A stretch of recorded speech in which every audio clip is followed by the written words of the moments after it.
The first ever international North London derby, and hopefully the last, because if you manage to sit through that, give yourself a pat on the back. Make sure you like this video because I'm going to manage to squeeze out some content for you guys. We're going to speak about the best and worst players, going from the keepers to the defenders all the way up front, and of course the subs, because there are many things we learned, even if it wasn't an action-packed game. We start in goal, and since Vicario had basically nothing to do, we got to speak about David Raya, because this is not going to be reactionary. You guys know I've been saying this for months and months.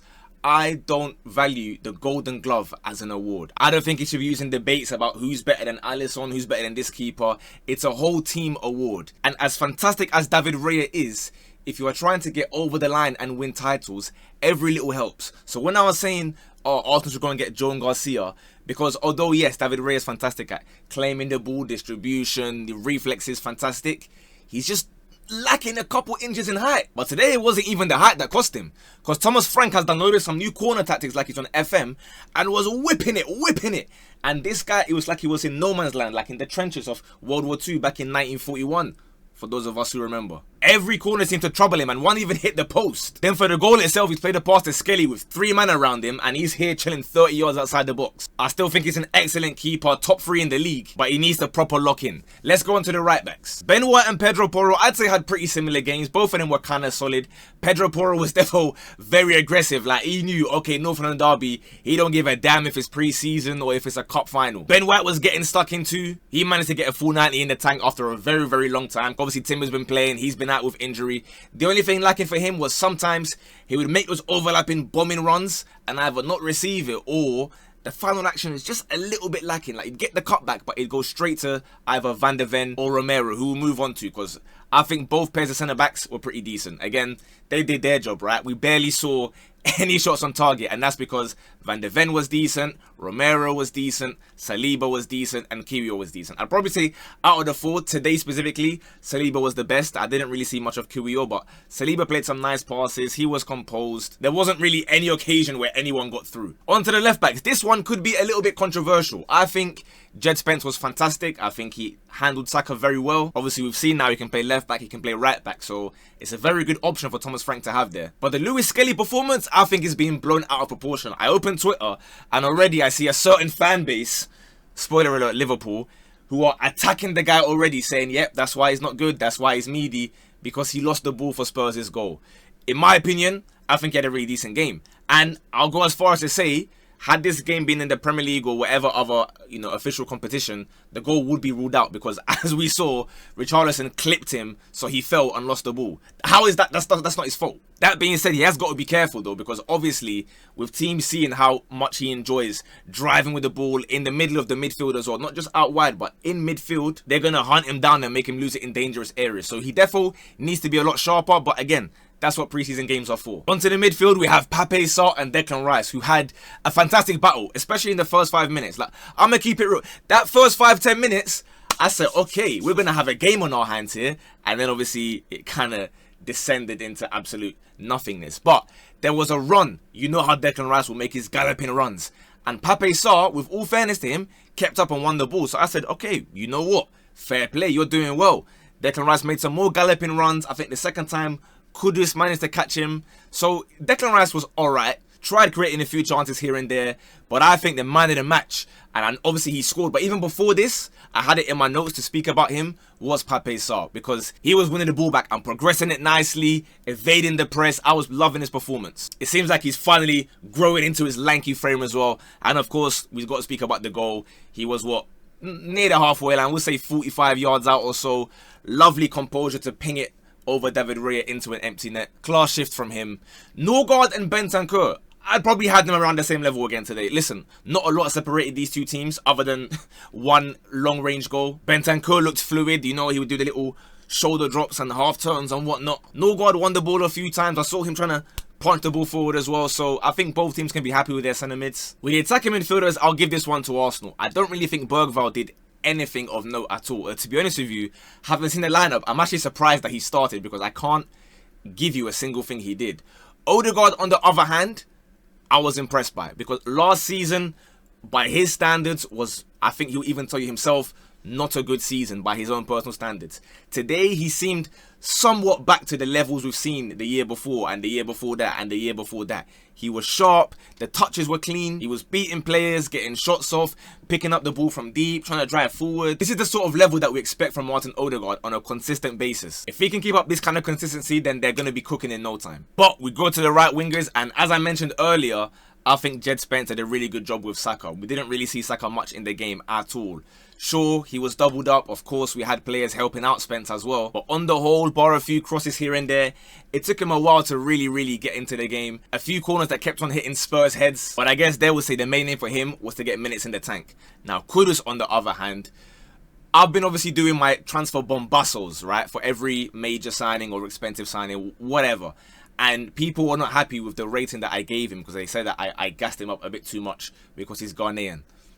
Maybe there was a slight bit of that. However, I tried to be as unbiased and objective as possible. I just think he's fantastic, and we saw that today. Not only offensively, but defensively as well. We know that he's a nuisance going forward. You play the ball into him, either to feet or in behind, he's dangerous with both of them, which is obviously a valuable asset to have on the counter or trying to break down low blocks as well.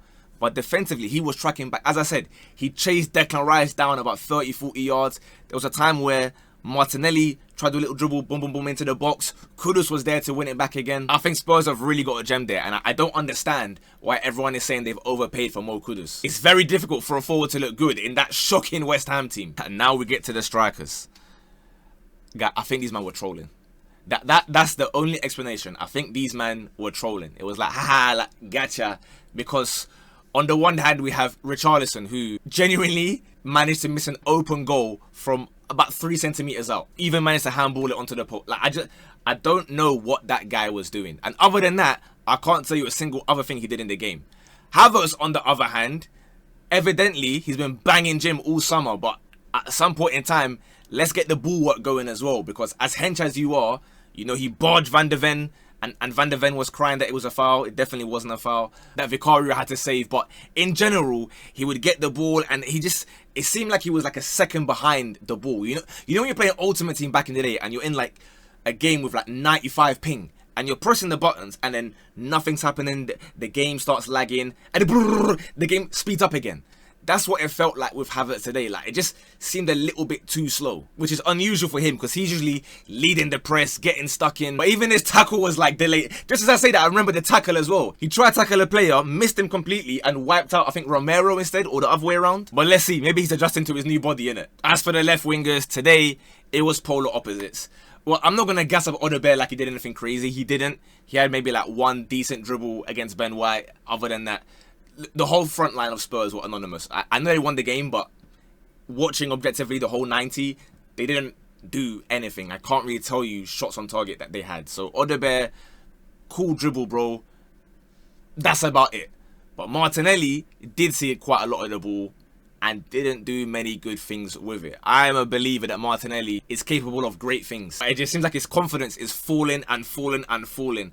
And he needs something to spark him back into life. Because the longer time goes on, the more guys are going to say, ooh, were those first couple seasons a fluke then? Or what is his level? We don't know. We go on to the subs. I'll be honest, for the Spurs players, I generally have absolutely nothing to say. Because in the final 30-35 minutes, they didn't offer a single bit of like attacking threat whatsoever. It was just Arsenal doing their U-shape pass and pass and pass and pass and pass. So I will speak about the Arsenal subs because there are things that I do want to say.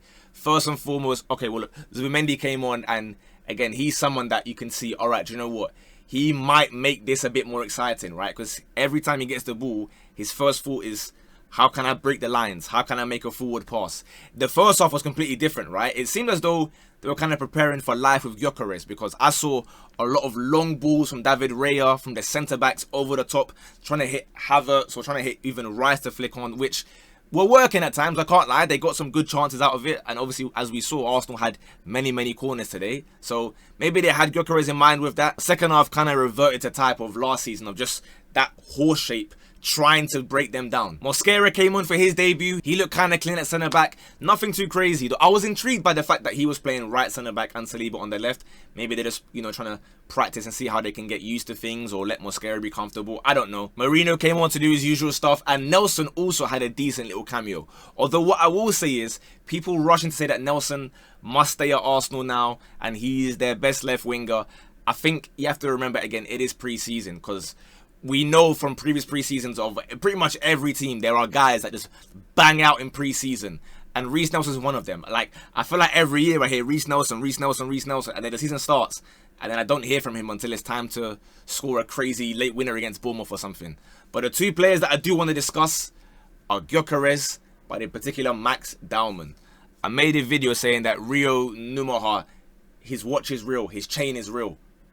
Max Daumann's, they have found diamonds. It's Max Diamond. That's what I'm gonna call him that from now on, because this brother is fake.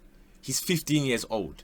The things that I can't even guess it too much because it's after a 1-0 loss, so probably I should have done this when Arsenal played their last game against Newcastle. But I'm sure I'll be making a Max Daumann video very, very soon.